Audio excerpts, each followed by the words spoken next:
morning, everyone, and welcome to Grand Rounds. Before I begin, I'd like to pay my respects to the traditional custodians of the lands on which we work, walk, talk and live. I'd also like to acknowledge and pay my respects to the Aboriginal and Torres Strait Islanders, past, present and emerging. So for good Grand Rounds this morning, we have Dr. Ben Simons, who's a simulation consultant and paediatric emergency physician, working 3 places, so the Mater Hospital, Prince Charles and here as well, which is incredible. Presenting on behalf of the Stork team, going deep on teaming and lessons learned from the Stork service. So for those in the audience, could you please mute your phones, take calls outside, and welcome to our online listeners. Thank you.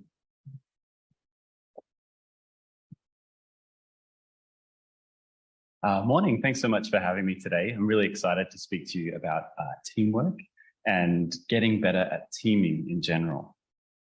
In September of 2021, there was a paper published in Simulation in Healthcare that really stuck with me. It was pretty niche. I wouldn't say it made a huge splash in the simulation community or the education community, but there was something about it that I just keep going back to. And in this paper, essentially a couple of really nice guys from Canada got together a group of about 14 surgeons. And they ran them through a series of exercises with a laparoscopic box trainer. They divided the surgeons into teams or dyads, as you would with a normal laparoscopic procedure, with one person operating the camera and one person operating the equipment, and got them to move a ball around a series of complex areas and movements. But what was interesting about the study is that while they were recording which teams performed well and which teams didn't perform as well, they attached eye tracking software. And one of the things that the publishers noted at the end of the study was that the teams and the surgical pairs who were performing well, and would be graded as high performance teams, had something interesting happening with their eyes, in that their pupils had synchronized. And in the high-performing teams, the person operating the camera and the person operating the laparoscopic equipment, their pupils were dilating and constricting in synchrony. And there was something for me that's incredibly poetic about that. In terms of teamwork science, that's actually really interesting because it means that we can potentially move forward with finding ways and strategies to objectively measure teamwork. And that's kind of cool. And I get that this is pretty niche and maybe not something that's going to change our practice on the floor. But I think the reason that it stuck with me is because it just seems incredibly poetic that as humans in healthcare working together on a complex task, we are connecting in ways that we don't even realize. In essence, in that moment, these 2 surgeons, pupils and eyes, were synchronizing in harmony. And I think that reminds me of a number of things about teamwork in general.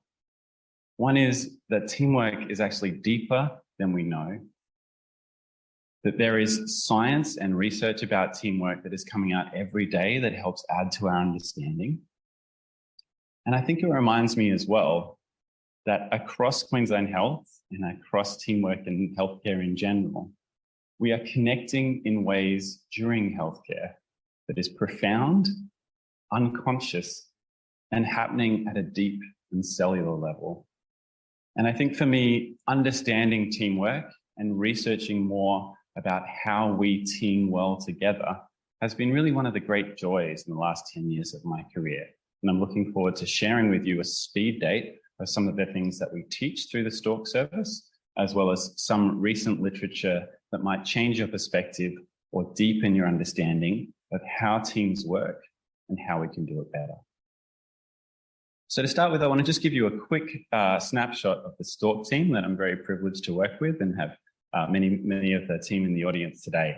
So we are essentially the simulation outreach team for Children's Health Queensland, and we support regional and local educators at QCH in delivering training on resuscitation for kids. This is kind of the size of our team, and as you can see, we are not enormous, reasonably tight, but we are very grateful and lucky to have consistent funding for our team. And our mission is this: we want to ensure that every sick child in Queensland receives optimal resuscitative care. And how we try and help with that is to design and deliver courses, to develop online resources, and we support local educators. These are our 4 courses that we run: Core, Prime, Bonus, and Pulse through our outreach service. Core is essentially clinical observations and responding to emergencies. So it's our entry-level course for people new to pediatrics. Prime is about preparing children for retrieval in medical emergencies. Bonus is a series of downloadable free packages that regional educators can use on particular topics. And Pulse is a 2-hour CPR refresher. And we run those around Queensland. We've just recently done the numbers of our activity in 22. And I was actually really proud of the performance of our very small team in terms of our impact. So in 2022, we had 67 outreach trips. So you can see those stars on the map there are places that we've reached. We've supported with either content or delivery over 300 courses, around 200 at QCH and 110 outreach courses around the state. And I've calculated about 5,500 learner hours of education in 2022. And Carolina, who's our e-learning fellow, I hope she'll be very proud to see we've had over 9,000 course enrollments per year with our virtual learning, and our videos and training videos have been accessed over 82,500 times in 1 year. So I'm incredibly proud of the service and what we've been able to do as a very small team. But that's led to something else as well, because this is an incredibly privileged position for us to be in. We really enjoy our jobs, and we're really grateful to be invited and welcomed by teams around the state. But one of the things that's been an interesting side effect of that is that we run the same course in different hospitals all throughout the state, whether it be a very large metropolitan service or a very small one-house town. And what that has meant is that the same series of scenarios and simulated patients that we have is now run through a multitude of different health services. And that has given us the privilege to both observe how different teams work throughout the state and to see how that plays out and inform our understanding of teamwork within Queensland. And I think as I was trying to reflect on what we have learned from that, there are many, many things. But when it comes to teamwork specifically, I think one of the things I've learned is that there is no magic golden place where everything works well. And throughout Queensland, whether it be in the biggest service we have or the smallest, there are things that we struggle with in teamwork. And there are moments of grace and incredibly effective teamwork everywhere we go. But there are also times that things could be better.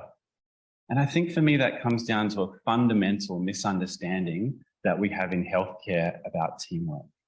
We spend so much time learning about biology and disease processes and understanding what we need to do, but we don't really invest a lot of time into understanding how to get that done. In other words, we tend to value conceptual knowledge over knowledge about task execution, even though both of those things are incredibly vital to actually enacting any of the healthcare plans that we make. And I think the second problem that we have is that we think that teamwork is magic. We can see when it happens well. We can recognize very well when it's not going well, but we don't necessarily have the language or the concepts or the tools to actively diagnose a teamwork problem in the moment and change it and heal it so that we can be more effective in resuscitating and caring for the children that we see. And I think that having a shared language and having a deeper understanding of how teams work is an incredibly vital component of healthcare. And I think that is something that we need to spend more time investing in. And I have a totally biased self-interest in this, in that we have a teamwork course here at QCH. We have a number of other courses like trauma, preparing patients for retrieval. And the teamwork one is the one that we struggle to get people with. We have fantastic user responses and reviews, but there isn't a huge amount of interest in investing in it as much as there is in other parts of healthcare. And I think that needs to change. So I want to take you on a speed date through teamwork literature over the next 40 minutes or so. And I want to start with this paper. It is an incredibly beautiful, well-written wise paper taken from Chris Hicks and Andrew Petrosoniak, and it's called The Human Factor. It's a pretty big beast. I think from memory, it's about 16 or 17 pages. But I think it is a vital skill and an important read. One of the big problems that I think we have in healthcare teams is that we lack the ability to diagnose what's wrong with the team and then work out what we need to do to fix it. And I think this paper in particular gives us a really helpful, simple framework for understanding the dials that we have within teamwork that we can change in the moment to help us work together better. And Hicks and Petrosoniak break it down into 4 very simple, understandable steps. So the first component is the self, and there is much that we can do to improve ourselves and help ourselves become better team members, whether that be skills rehearsal, mental rehearsal, keeping ourselves calm in the moment, doing deep breathing and box breathing exercises to slow our heart rate and decrease our tremor. Secondly, there are the things that we can change about our team. That might be the way that the team behaves. It might be the way that the team communicates. But it also might be things like, how does that team rehearse consistently to improve their performance? Or how is that team rostered so that they are familiar with each other and understand each other's quirks before they get to the bedside during an active resuscitation? What I love about Hicks and Petro's work, though, is that they highlight 2 other key aspects of teamwork that we often undervalue and don't think about as well or at the same level of sophistication. And the first is environment. So in that human factor paper, the authors attached motion tracking software to their teams and ran them through a series of trauma scenarios. And what they were able to demonstrate is that rather than teaching anyone or training them in particular teamwork strategies, by changing the layout of the room so that it was more efficient, they were able to drop their time to chest drain insertion during trauma by several minutes. And so that is both an environmental adaptation, but it is also a teamwork strategy. If we can make our environments work better for us consistently, then hopefully whatever team needs in that moment, in a resuscitation, they can work together more effectively because we've fixed the feng shui of the room to optimize our systems. And lastly, they talk about systems. And to me, again, this is something that we don't think about with the same level of sophistication. So we have great guidelines and protocols in Queensland Health, particularly on QPEC. However, can teams throughout the state actually access them easily in the moment? Have they used them before? Because we know from science that teams who do not rehearse with cognitive aid strategies or protocols do not actually use them in real resuscitations. And are those teams effectively rehearsing together, making clear strategies to improve? And do they have systems like clinical event debriefing to continue performance improvement as they continue to look after children in their service? So this for me is an incredibly useful framework. It's very simple and easy to remember. But for me, if I'm either walking into a room or hearing a story about a team that hasn't performed particularly well, then I can look through and think, well, what is it about the self, the team, the environment, or the system that we need to change or adapt in the moment to optimize our care? And similarly, when things go brilliantly, what was it about each of those components that made that team so brilliant so that we can actually replicate it next time? So if we think of those as our dials, the things that we can change and adapt in a team, we also need help being able to diagnose and understand what's happening at a deeper level.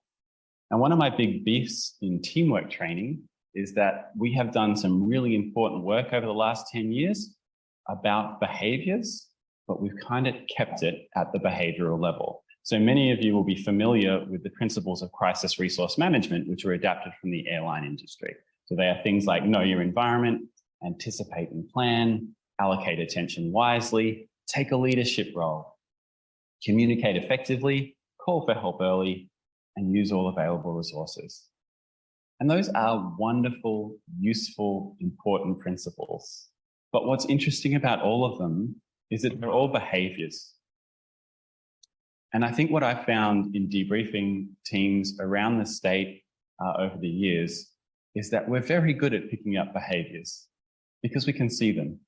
So we can name them, we can identify them, and we have a lot of debriefs where we talk about, I should have used more closed loops, there should have been clearer leadership allocation, and we should have used more available resources or anticipated in plan.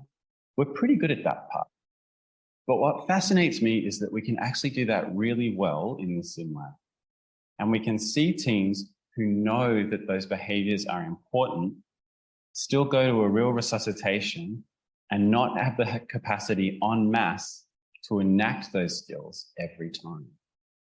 And that's because I think there are things that are happening more deeply at a less superficial level that we need to interrogate and understand to actually create the circumstances and the interpersonal dynamics where those behaviors will actually naturally come out.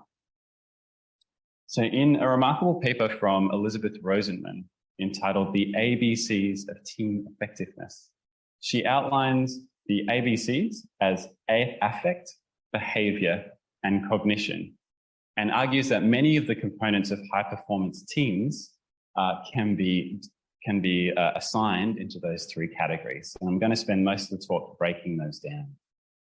Team affect is essentially how a group of people feels. So not just one individual, but how we feel as a collective. If you've ever walked into a room after there's been an argument, even though no one's talking anymore, and you've felt a strong vibe, or if you've walked in the tea room and you can see that everyone's laughing and connecting in that moment, you have felt team affect. Team behavior is all of those things we've described. We're pretty good at understanding that. How do we talk to each other? How do we behave? How are the ways that we make the things that need to happen get done? And then lastly is team cognition, which is actually really complex. We train a lot as individuals to think about critical problems, but team cognition is the idea of how does a group of people collectively strategize and problem solve a particular problem or idea. So if you've ever gone to a meeting and seen a collective of incredibly brilliant people spend an hour to get nowhere or make an ill-informed decision, even though you can see everyone in that room is really brilliant, that is an example of poor team cognition. We've got lots of great brains in the room, but connecting them together needs explicit and different strategies to working together as individuals on that problem. And so we need to identify what those strategies are and deliberately rehearse them.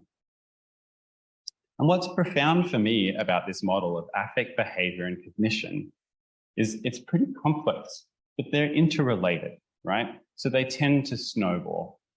So if we can create a team that feels good together, that trusts and believes in each other and feels safe enough to generate new ideas, they are more likely to instinctively and naturally use closed loops, share ideas, or communicate effectively because they feel calm. Similarly, a team that is communicating effectively and using effective behavioral strategies is going to think more clearly and come to a stronger hypothesis about their patient and hopefully identify and react to unexpected changes better. And a team that is thinking more clearly and explicitly about a problem with shared mental models and idea sharing from the whole group is going to feel more calm.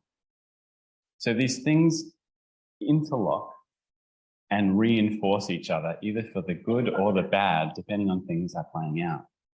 And so if we can walk into a team and see that actually there is a lot of stress and tension, we might need a different strategy to a team that is actually feeling calm, but not necessarily thinking about a problem as effectively as they could.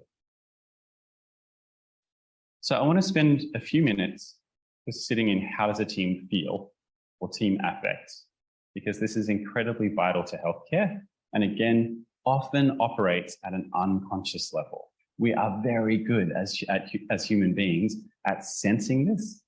We're not as great at naming and understanding what to do about it.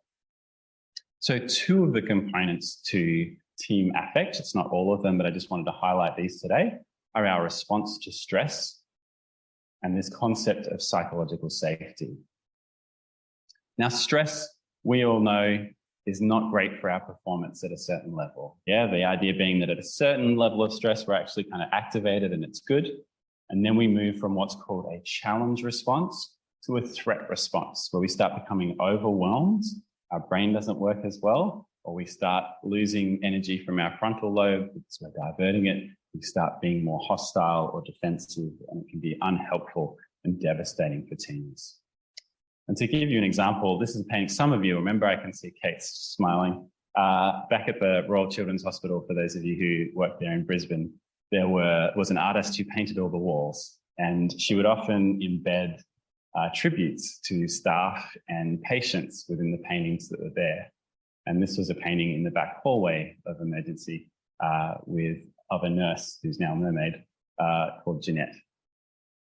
And Jeanette and I were running a resus a few years ago. There was a little boy who had gotten himself out of a pool, collapsed and become obtunded instantly with no warning. He was about GCS 3. And he came into Charlie's. He had an undiagnosed brain tumor that had been there for quite a while, and it was bleeding, and he had severely raised intracranial pressure. And he was very close to death for the entire time that he was in our department. And I ran the resus, and I felt it went pretty well. We did good recaps. We did many of those good behaviors that we talked about. I was really proud of our team. But what was really interesting was at one point after a recap, I summarized, I asked people for suggestions. And then Jeanette, who's a very motherly type person, and she's known me since I was an intern, just put her hand on my shoulder. And she said, "Ben, just breathe." And in that moment, I was like, well, yes, I am stressed, Jeanette, like this kid's really trying to die. But Jeanette describes, even years later, she can remember feeling my shoulders drop. And she kept her hand there just enough to feel a few breaths. And for some reason, I get really emotional when I talk about it. I didn't fully understand it at the time, but from my perspective, this was an incredibly sophisticated teamwork element at play that is very rare, I think. Jeanette, in that moment, had effectively diagnosed that there was a problem with team affect and that her team leader was getting stressed to the level where it might impact his performance. And rather than letting that stress her, she intervened with the right touch and the right words to let that team leader know that he was supported and to calm him to just the right level that he could keep leading his team to the best level possible. And that is what's known in teamwork science as a backup behavior. So not just what tasks are need to be done, but how does a high performance team support each other in the moment to get those tasks done or find another solution. And we know that this is an incredibly useful strategy for teams that are diagnosed as high performance. If we can think about not just what needs to be done, but recognize how do we help each other in the moment do that task effectively. And so I will always remember that moment as one of the few times where I felt as a team leader that I could see explicitly that not only was I needing to support and keep my team calm, but that everyone else in that team had the capacity to help me as well in that moment. And I think a lot of the times in healthcare, we think about team leaders setting the tone. And my perspective is that is a complete fallacy. Every single person in a team has the capacity to shape the emotion in that room and to help it. And simple things that we often think of as soft, positive comments, talking to the person who's going to intubate and saying, "You've got this, let's rehearse it before we go in. I know you can do this, and if not, we've got a backup, things are going to be okay." Then that is a team that is going to perform well. The second component of team affect is this concept of psychological safety. And I've heard this referred to as a bit of a God term lately. So it's referred to so often in the literature that the words are almost becoming meaningless. But psychological safety is essentially the idea that within a group of people or an organization, someone can share an idea or a thought or a critique and not have fear that they will be humiliated or excommunicated or degraded for that idea. And it's been identified as a key factor in high performance organizations, but things are pretty nuanced here. So we often pay lip service to this. We might say we want a safe team. We might often think also that being nice is enough to create psychological safety. And given that we have a fair amount of consultants in the audience, I want to just interrogate that idea a little bit further, because generating, maintaining, and repairing psychological safety actually takes huge amounts of work. So this is a recent paper that's come out called Maybe I'm Not That Approachable. And in it was an incredibly clever study design. So this was a simulated study that aims to create a sense of high sociological fidelity. And by that, I mean that the patient itself, the mannequin, doesn't have to be super realistic, but the interpersonal dynamics between the team were designed to be very real.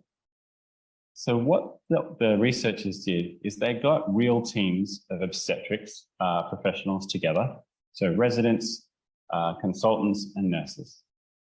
And they ran them through a series of scenarios. But what the team didn't know was that the consultant was a plant. So the consultant was coached to make a series of mistakes that were gradually getting worse and worse and more clinically significant throughout the scenario. And they were described as challenge moments. And what was somewhat horrifying to the consultants who knew their team, who worked with their teams, is that nobody challenged them. As their mistakes and their errors became more egregious, they weren't pushed back, they weren't questioned, and it was incredibly confronting. And afterwards, they did a beautiful qualitative analysis of both sides of the spectrum on why people thought that happened. And so there's a couple quotes there that I won't read. But I think for me, it is an incredibly important concept to hit on and reflect on, is that as consultants in healthcare, we are burdened with a history of hierarchy to the point where we are not questioned. And we can think that being nice and being approachable is enough, when actually often it isn't. So when they actually talked to the junior staff about what it was that made them feel like they would be comfortable talking to a consultant, they named a few things specifically. So they talked about availability. We are being watched as consultants. So the residents were very clearly able to identify they could sell even from where the consultant parked their car as to how keen that person was to get home or be called in. They made judgment calls on that. So being available, not going straight back to our offices, but actually hanging out on the floor in the fishbowl where people are actually working, was seen as a clear signal that that consultant was willing to be contacted. And conversely, if a consultant was not physically present, it was very rapidly interpreted as less interest in being approached. And then there was an expectation that we would cope. The participants in the teams identified that a consultant who was able to express uncertainty and think aloud made them feel more comfortable that they could contribute to that thinking. And someone who shared a sense of vulnerability. So statements like, I think I could be missing something. What do we need to change? What am I getting wrong here? Was really useful. And also a consultant who participated in debriefing after critical events and shared their ideas and welcomed feedback. So just an important and thoughtful study to highlight that psychological safety is vital and it takes effort. I think the thing for me that's missing from this study is if we actually want people to give us feedback, probably the simplest thing we can do is to ask them. And I think that in itself is often completely rare in the healthcare teams that I see. So that's a little speed date through team affect and some of the ways that we can help shape the way a team feels. The next step, if we go back to our ABCs, was team behavior. And within that, I want to zoom in a little bit specifically on speech, not because that's the only component, because I think there's just a few things that I'd really like to say about it. Now, I love words. I love reading. I love listening to a good talk. And this is a beautiful quote about the power of words. But if you're not a philosophical person, I've got some evidence for you. So this was just recently shown at the Spark of Life conference, but this was a study from the Victorian Ambulance Service, where they did a linguistic analysis of the words that dispatchers used to prompt a bystander to start CPR. And there was a difference between 97% and 43% based purely on the types of wording that people used. If we said something that was clear and unambiguous and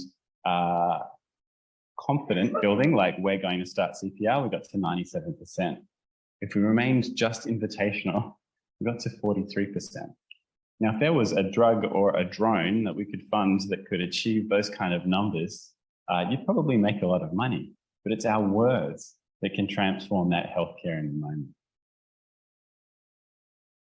One of the things that I notice most about communication in healthcare is that we have a problem with transparency. This is not unique to healthcare, but it is very common because we are, as human beings, socialized very early to conceal our thoughts. To share your ideas or to share your opinions inherently involves a risk. It involves the risk of someone disagreeing with you or the risk of being publicly wrong. And so there is an inherent, for many of us, risk-averse benefit to withhold our thoughts, or if we are going to express them, to hint rather than necessarily declare them fully. So speaking transparently and unambiguously is actually a pretty weird thing to do in a conversation, but it is a skill that I think we need to rehearse. The problem that I think we fall into instead in healthcare is something called mitigated speech, which Malcolm Gladwell breaks down in his book Outliers really well. So mitigated speech is essentially the hint and hope. Yeah. So it's the idea that rather than saying explicitly what's going on in our thought process, we instead hint or give it in a coded way so that it's softened and not such a strong blow or not received as strongly by the person who's receiving it. And the example they give in Outliers is an example from Korean Airlines, where a plane has literally running out of fuel, circling an airport, and needs to land critically to save the 300 people on board. And rather than saying, we are about to run out of fuel, we need to land now, the co-pilot says, have you checked the fuel gauge? And everyone died. So this is a real and common problem, and I'm going to be a little bit spicy here and say I think this is deeply embedded within nursing practice, particularly when nurses are communicating with doctors. And I think that happens for a range of historical reasons, including inappropriate differences in hierarchy and nurses being degraded in the past for expressing ideas, being diagnosticians, etc. But what it has led to perpetually in healthcare is people escalating their concerns through mitigated speech. And the problem with mitigated speech is that it's the hardest type of speech to decode. It takes the most amount of effort, and it is the easiest to dismiss and ignore because it's not clear. And so if you are in a critical situation and someone is hinting at you, it is the type of communication that creates an illusion. You can walk away saying that you've done your bit without actually having made the communication in a way that that person can hear and understand your concerns. And so they don't get the benefit of actually understanding your thought process or somewhat taking the responsibility. So to give you an example, this was a real example from my hospital recently. There is a beautiful senior nurse who's been around the bush for a long time, and she was watching a little junior resident who's in their first week of pediatric rotation. Cat 2 Ventolin, a Cat 2 asthmatic kid comes in who clearly needs Ventolin. And the lovely resident is sitting there taking what feels like a 25-minute history when that kid clearly just needs Ventolin. And I watched the nurse work in, and she's super lovely, She said, "Is there anything you'd like for the patient, doctor?" And then I went off to handover. And then the nurse came and joined me in handover. And she had a good laugh because she said, no, they're still taking a history. And I think for that nurse in that moment, she had felt that she had very clearly asked the doctor for the Ventolin and that they had decided that it wasn't needed. And I think a different perspective is that that resident who had never been in a pediatric environment literally interpreted that signal without being able to decode it. So she just thought she was asking if she needed any help. She was still happy that she was taking her history. Didn't understand the nurse's concerns about the work of breathing. And that patient was left there for 30 minutes without a Ventolin burst because of a miscommunication error. And the nurse completely felt like she had advocated for the patient, but I feel like it was an illusion. We weren't really truly connecting with each other in that moment, and that led to patient suffering, at least temporarily. So I think we need to move more to that thought bubble. Hey, doc, I think they need some Ventolin. Would you be happy to write it up, or do you agree? Key to that is this idea of making the implicit explicit. And if we can accept that communication in healthcare is inherently risky when we put things in codes, we need to move to a state where we can be unambiguous and unusually explicit about what our thought processes are. And that in and of itself will be hugely transformative for the teams that we work with.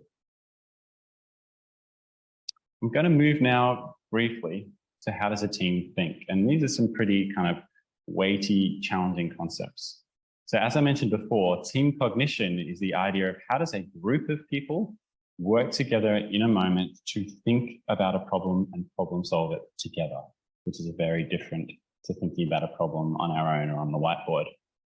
If you've ever been in a resuscitation where it feels like the train has left the station, the team has decided what's going to happen and what the diagnosis is, and you can see that something's not right or there needs to be something else done, but you can't get the team to recognize it, and it feels like the train has left the station, that is a team that is suffering from poor cognition as a collective. They might be doing lots of stuff, they might be doing it very efficiently, but it's their thought processes and their ability to share ideas together that is not working. This is a beautiful quote from Eduardo Salas, who is a very prominent research scientist in teamwork, and he's spent over 20 years looking at effective teams. And this was his conclusion from a huge amount of works. Throughout the world, in any industry, a lack of role clarity is the most efficient killer of teamwork worldwide. And I'd have to say, when I go to simulations, particularly in situ simulations, we continue to struggle with role allocation in healthcare, particularly in ad hoc teams. We either allow it to happen implicitly without necessarily naming it, or we're hesitant to allocate teams, and particularly team leaders. And I think what's interesting to me when I talk to people who end up falling into the team leader role is that it's often not a lack of knowledge or a lack of confidence, it's often niceness. Doctors in particular, I talk to particularly junior doctors in training, are nervous that asserting themselves as team leader in the moment might make other people think that they're thinking above themselves or being arrogant or being pushy, rather than recognizing that at this moment in time, what this team needs is a vision and someone to guide them, and thinking about what that patient needs rather than the social implications of that choice. And so we need to practice this a lot more explicitly. Within ad hoc teams, there is in particular a very useful theory called relational coordination theory. So we know that when teams are coming together or working side by side, there are a number of strategies or aspects to a high performance team. So teams that merge together well have a shared clear sense of purpose, shared knowledge of what's going on, good communication, and also mutual respect. And there are strategies that we can embed within our teams to make that more likely to happen. So Jason, who's here today, will train his MET teams to introduce themselves with how can I help rather than why did you call a MET? It seems subtle, but one can be very much felt as pejorative, even though it's not intended to be in the moment, in the crisis. And the other one starts setting that tone of mutual respect. Similarly, shared purpose might seem obvious. Many of us would think that we're all here to get the kid better, but often when it comes to it and within our healthcare micro teams, we'll have very different ideas of what good healthcare looks like or what's needed for a patient. And one team's priority may be getting them to theatre. One team's priority may be getting that child to the CT scanner, and another might be fluid resuscitation. All of those frames are valid, but if we don't share them and work out how to triage those priorities explicitly, we're unlikely to converge well and resuscitate effectively. So we need to find strategies to be able to share our purpose, identify what that is, share that knowledge, and work through those things together. And this will hopefully allow us to be what's called reflexive. So that is the idea that a team who thinks well is able to adapt and change to new pieces of information and change tracks. So if you think about it like a team reflex being, if you step on a hot plate, you want your foot to come off that hot plate before you've even noticed.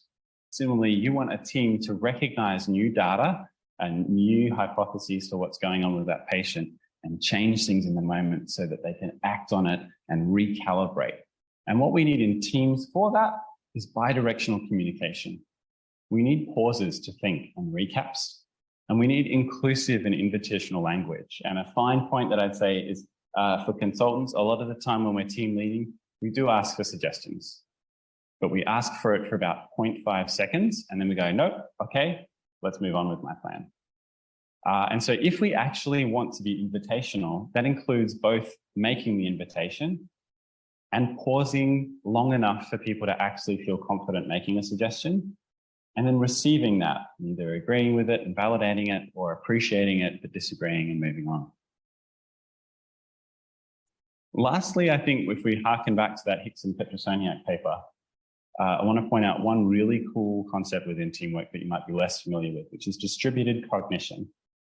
Distributed cognition is the idea that not only do we store bits of knowledge within other people, we can actually store knowledge and the ability to think about a problem in things.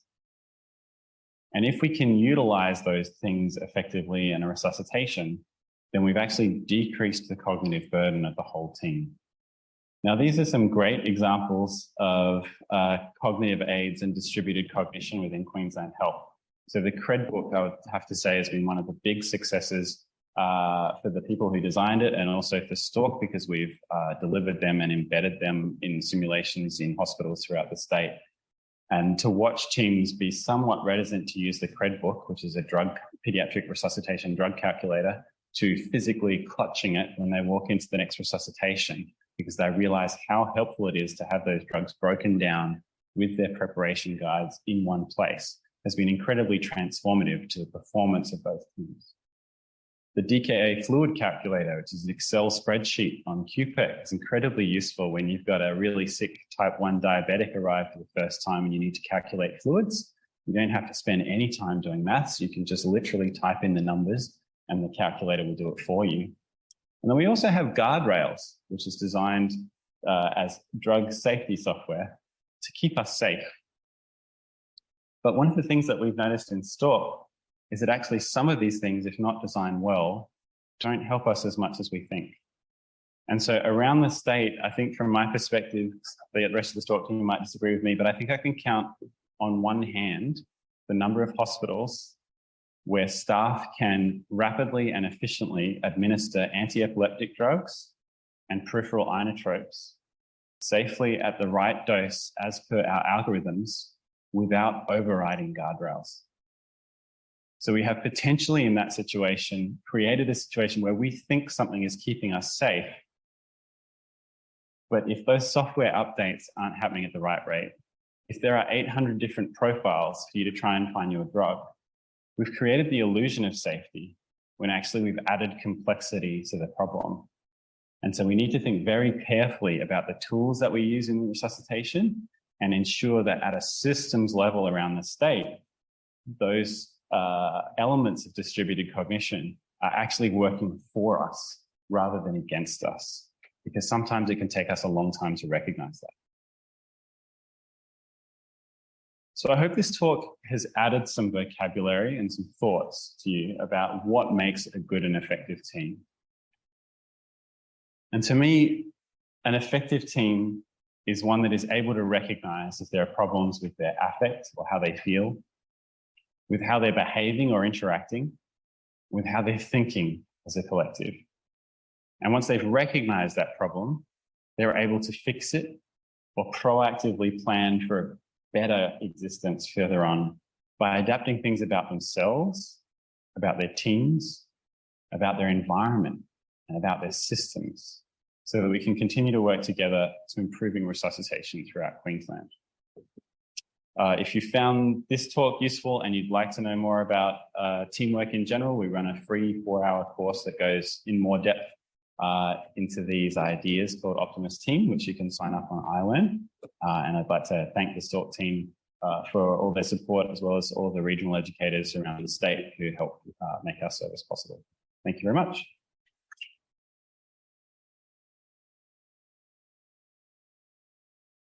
Thank you, Ben, for a great talk and also the opportunity to have some self-reflection. So I'll be doing that quiz, and I think we all can benefit from excellent teamwork. So the screen has gone dead. Are there any questions from the audience? Nathan. A lot of the concepts you spoke about, you applied.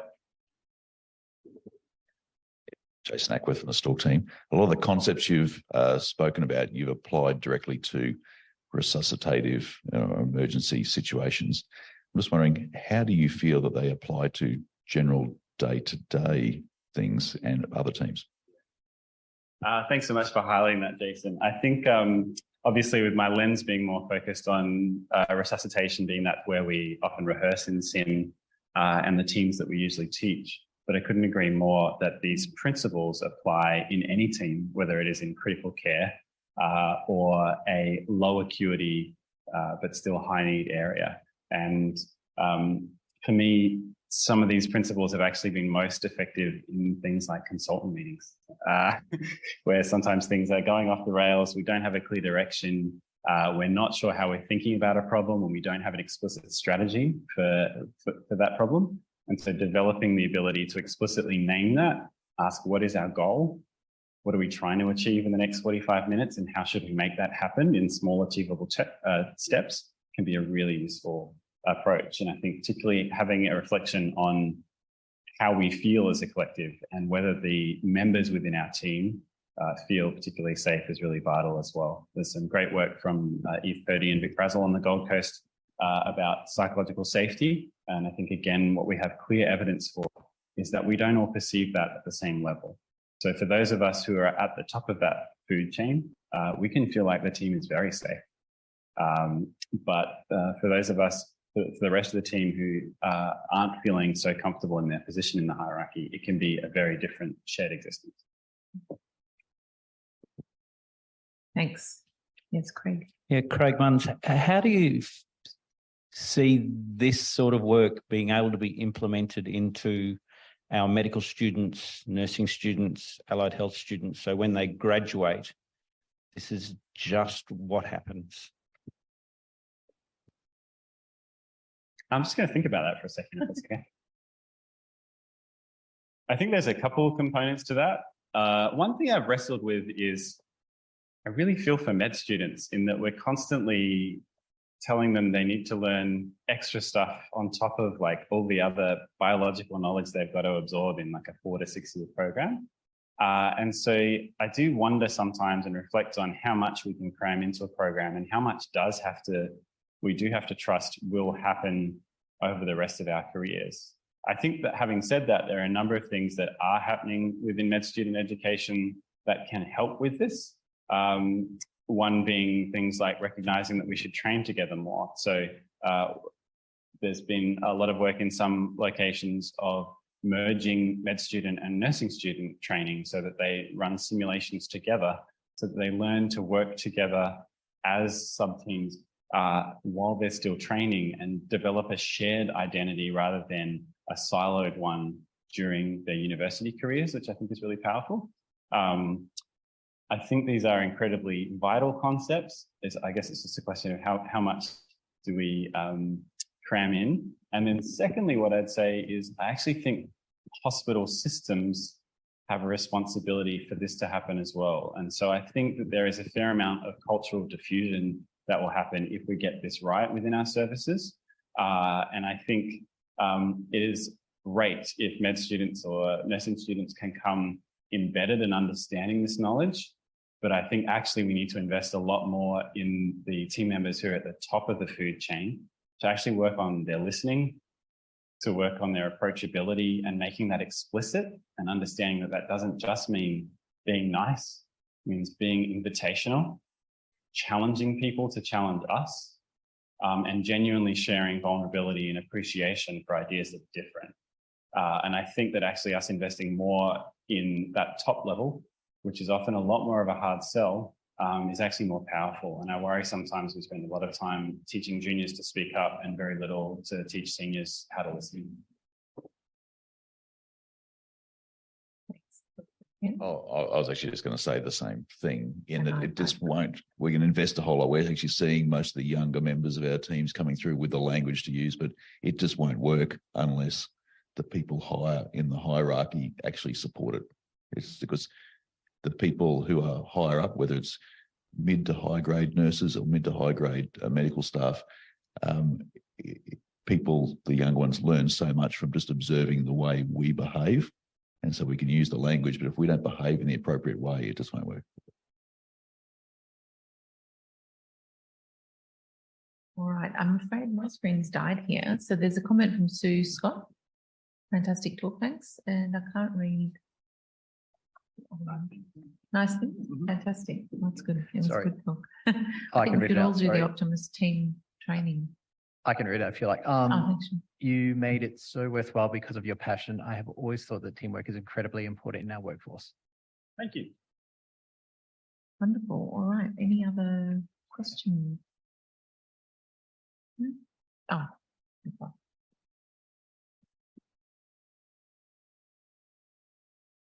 Thanks, Ben. I was just wondering back to the moment that you had at Prince Charles when the Jeanette touched you on the shoulder. Apart from changing your breathing, did it do anything else? Like, was there any other dynamic that changed, like people telling you you were doing okay, or was that just what happened and you got your collective thought together and continued on?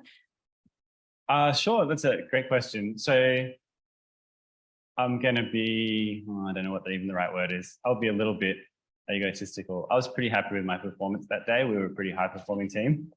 It was a very good resuscitation and it was pretty calm for an unexpected thing to happen that doesn't very commonly come through Charlie's.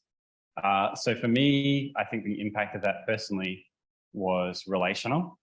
It was emotional, but I think there are biochemical changes that are associated with that. I used to kind of not really be a big believer in like box breathing and power poses, and they felt fairly airy-fairy for me until someone from psych broke down deep breathing, vagal stimulus, slow heart rate, less tremor, calmer voice, calmer team, faster action, more effective resuscitation. And so I don't think that that was a moment that was hugely transformative in outcomes for that particular patient, but it was one that had an enormous impact on me in the moment, but also more in the future about recognizing how we can all shape and support each other, and that those actions, while often talked about as soft skills, actually have significant biochemical vital impacts and an end impact on our system. Thank you. And my only other question was about those, the iLearn sort of module. Is that really for emergency people and for resuscitation? Is that where it's aimed at, or is it aimed at actually teaching us all about this in a online format? Yeah, so I would very much welcome any team from any part of the hospital. I would acknowledge that at the moment, this course was designed with resuscitation in mind. but we will adapt the scenarios in some ways to fit the team. Pediatricians in many places are core parts of the resuscitation team, and the principles are very much about the teamwork behind it rather than the healthcare. So we actually run the same scenario 3 times. It's a type 1 DKA who arrives, and we just do it 3 different ways to practice those 3 different concepts in different kind of quick 3 ways kind of strategy.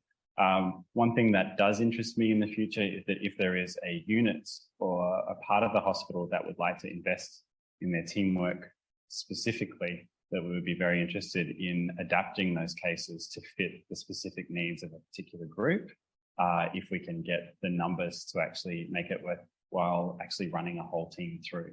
Because I think we know that effective teamworks are one thing, but familiarity and building a relationship of trust long-term is incredibly vital as well. And so running that course with actual teams who work together would be really valuable as well.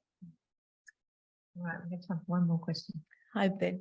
I was just wondering, in regards to sort of like a take-home message, what is something that we could all do now? What's something that we could leave with that we could effectively change our behaviour as like from this talk? That's a lovely question. Thanks, Smith.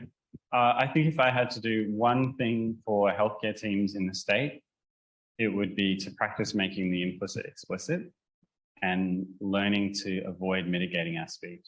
Mm-hmm. So genuinely having an interprofessional conversation, whatever that is, saying, hey, this is what I'm actually thinking, rather than trying to package it or code it in a way that's less receptive or harder to receive. Thank you. Thank you. Great. Well, I think we've run out of time, so could everyone please join me in thanking Ben for an excellent talk? Thank you. We'll go away thinking for the rest of the day.